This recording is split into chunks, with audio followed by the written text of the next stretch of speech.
The world wept as these two lonely corgis watched their queen's coffin pass by for the last time. They were the ultimate symbols of royal loyalty. But while the public saw a grieving tribute, a dark, multi-million-dollar plot was already in motion behind palace walls. A plot to take the DNA of the Queen's final companions and turn it into a Hollywood science experiment. The former duchess needed a payday, and she was willing to play God with the crown's most sacred pets to get it. But this wasn't just about designer clones and reality TV cameras. It was a desperate move to outrun a shadow involving the world's most notorious financier and a legal war that is only just beginning. The question is, how much is a royal legacy actually worth when the bank account hits zero? Before we dive in, make sure to subscribe. You won't want to miss what comes next. Imagine sitting across from Hollywood's biggest power players, pitching a product so controversial it would make the late Queen turn in her grave. This wasn't a movie script, it was a business plan. Sarah, the former Duchess, wasn't just looking for a TV deal, she was looking to build a factory for royal DNA. The secret meetings took place in the sun-drenched corners of Los Angeles, far from the prying eyes of the British press. Working with Halcyon Studios, the vision was clear: a fly-on-the-wall reality series documenting a bold and controversial business venture. But the product wasn't jewelry or fashion, it was Muick and Sandy, the two Pembroke Welsh corgis gifted to the Queen to help her survive the isolation of lockdown. To the world, these dogs were the Queen's final comfort. To Sarah, they were a global franchise waiting to be unleashed. The plan involved high-tech labs, elite geneticists, and a team of hungry investors. The goal? To clone the Queen's pets and sell the offspring to wealthy dog lovers across the globe. It was a genetic gold rush disguised as a tribute. Producers even drafted a memo for a company called the Queen's Corgis. But as the champagne flowed during those LA lunches, the reality of the situation was much darker. This wasn't just a bizarre idea from an eccentric royal. It was a desperate survival tactic for a woman whose financial walls were closing in. Because while the cameras were supposed to capture the science of cloning, they were really there to distract from a massive looming debt. And as the talks with Hollywood began to heat up, the true scale of her desperation started to leak. But the cloning plot was only the beginning of a much larger, more dangerous gamble. When the bank account hit zero, even the most sacred traditions go up for sale. Sarah wasn't just chasing a bizarre TV show, she was running from a financial ghost that has haunted her for decades. To understand the Corgi clone plot, you have to look at the wreckage of her past. This is a woman who was once caught in a high-stakes undercover sting, offering a golden key to the royal inner circle for £500,000. The footage was devastating. It showed a desperate figure willing to sell out her own family just to stay afloat. But that was only the beginning of the spiral. From New York charities labeled as delinquent by tax authorities to lavish Manhattan galas that collapsed into chaos, her trail of debt is legendary. Even the people closest to her weren't safe.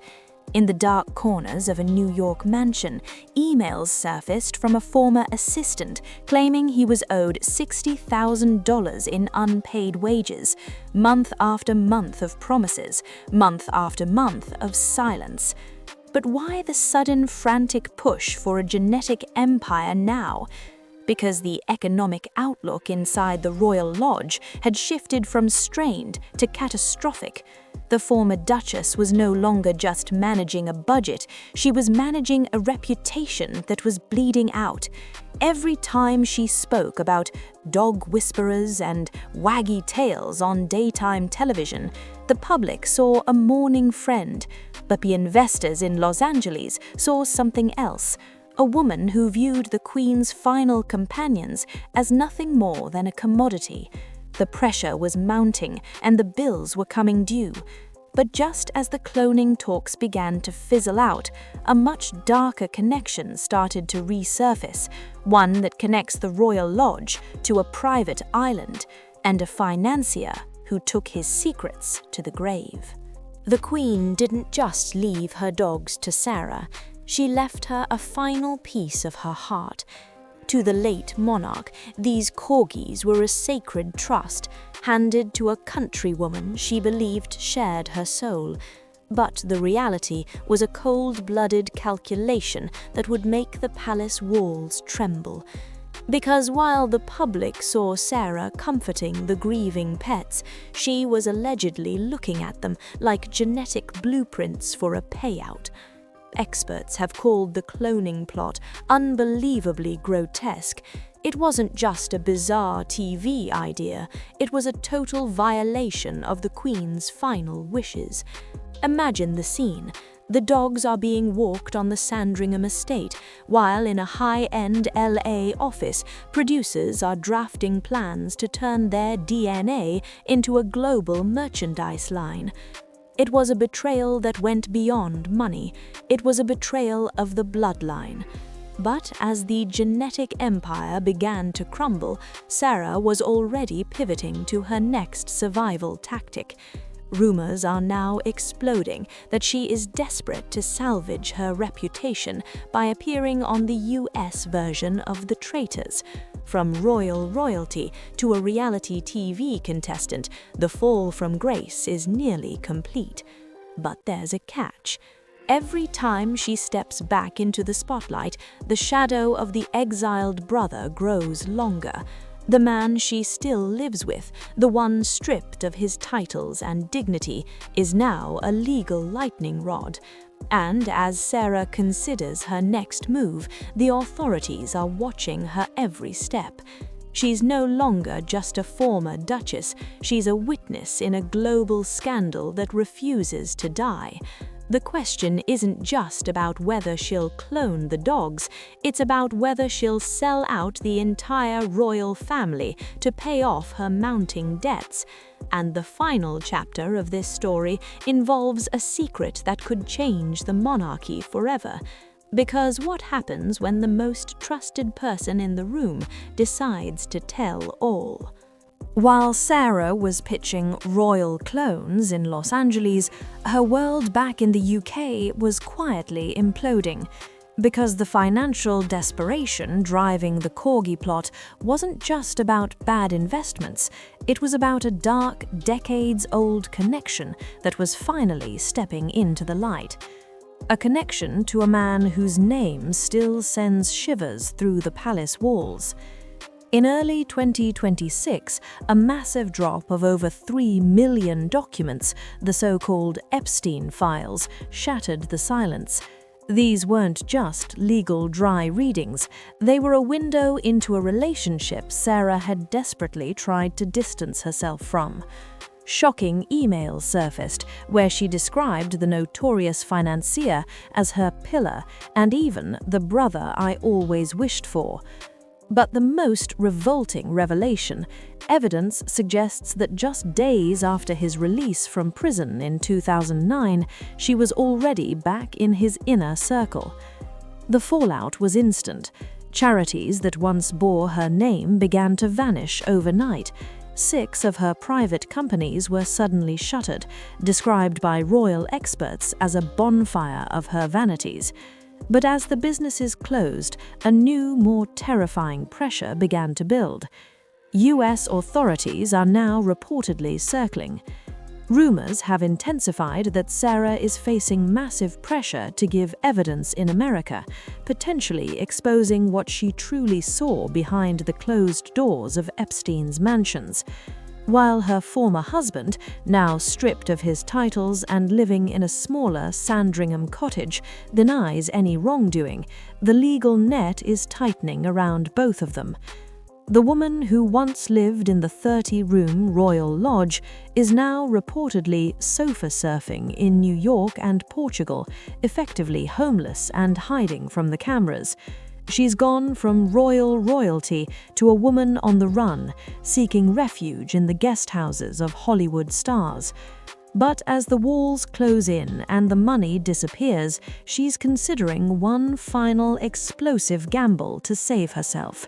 And what she's planning to reveal next could burn the entire institution to the ground. The genetic gold rush may have fizzled, but the desperation that fueled it has only grown more intense. Sarah is no longer the duchess she once was. Stripped of her titles by King Charles in late 2025, she is now a woman in a high-stakes race for survival.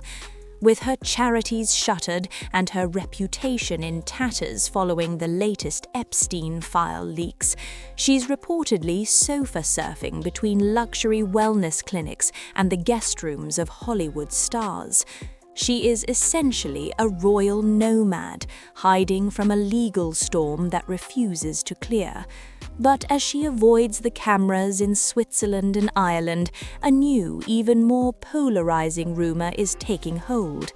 To save herself from total financial ruin, Sarah is being tipped for the ultimate villain role on the US version of The Traitors. From the sacred halls of Buckingham Palace to the cutthroat world of reality TV, it's a fall from grace that no one could have predicted. Experts say it's her only lifeline left, to embrace the villain card and finally tell the story the palace has spent decades trying to hide. As for the Queen's Corgis, Muick and Sandy, they remain in the care of the family, caught in the middle of a household in exile. They are the last living bridge to a more dignified era, unaware that they were almost the faces of a genetic franchise. In the end, this isn't just a story about cloning dogs.